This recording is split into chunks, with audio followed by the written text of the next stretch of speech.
Well, what's up guys, my name is Nathan and today's video is going to be on why Counter-Strike Global Elites can't get Grandmaster in Overwatch. I'm sure that there are a lot of Counter-Strike players that see the title of this video, click on it, dislike it, and hop off.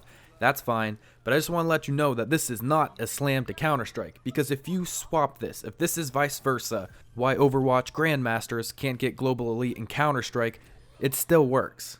This will go either way.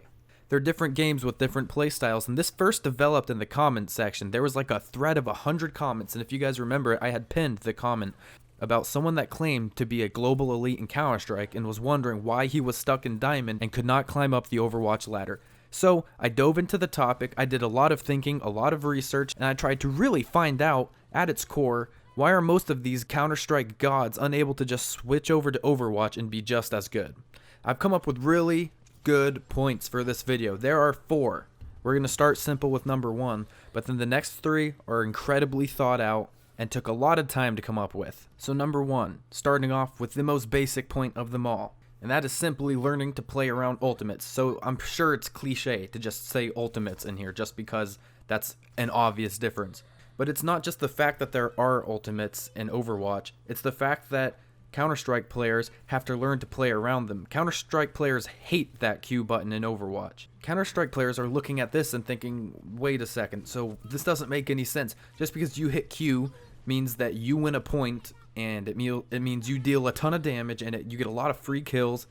What's the fun or skill in that? Counter-Strike players aren't used to that. They're used to the strict gunplay, and that can almost exclusively be boiled down to whoever has the best aim wins. If you look on a whole bunch of forums when Overwatch was first coming out, that's the attitude Counter-Strike players had towards Ultimate. Counter-Strike players have a background in practice, those headshots, that accuracy, the positioning on holding sights, and then all of a sudden you have this incredibly team-oriented game where pressing Q means you can win any fight. It's incredibly frustrating for Counter-Strike players. So here's point 2, and this took a while to put together, but I'm just going to go ahead and give it to you straight. It's how a team moves through a map. Counter-Strike players are used to splitting up, being on their own, or being with just 1, maybe 2 other teammates. But for the most part, you're fending off for yourself because there are no healers. In Overwatch, you're not really away from the team, you're fighting as a clump. But in Counter-Strike, you're getting a lot of independent gunplay. But in Overwatch, you're very much in a clump. A lot of the teams, and you can watch this even in the pro games, I'm not talking about, this isn't just from my experience in game where it's the same way, it's a clump.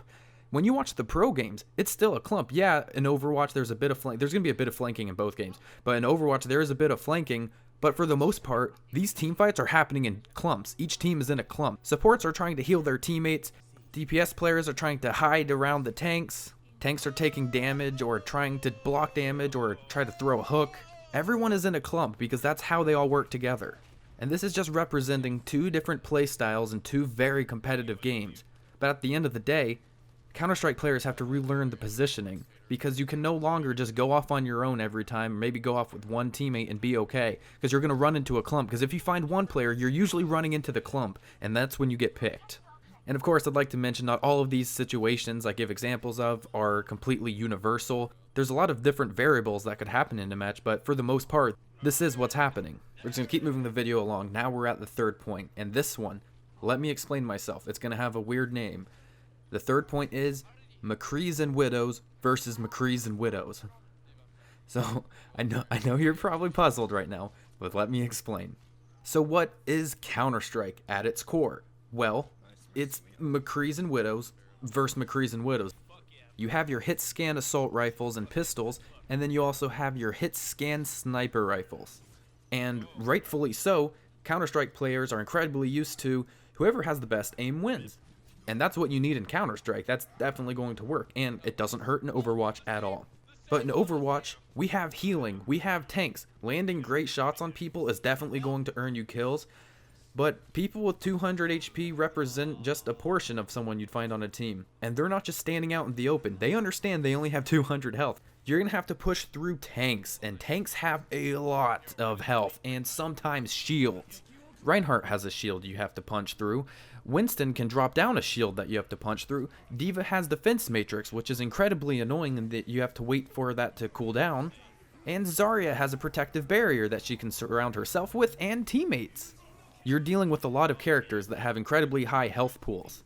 while at the same time are able to be healed. And that goes the same with just your 200 health DPS characters. So this can be frustrating for Counter-Strike players because they feel like that everything is just a bullet sponge, and that's kind of what you do, like you see on Soldier. And if you watch my Soldier 76 to Master video, a lot of your time would be spent shooting the shield. You have to break through those barriers somehow.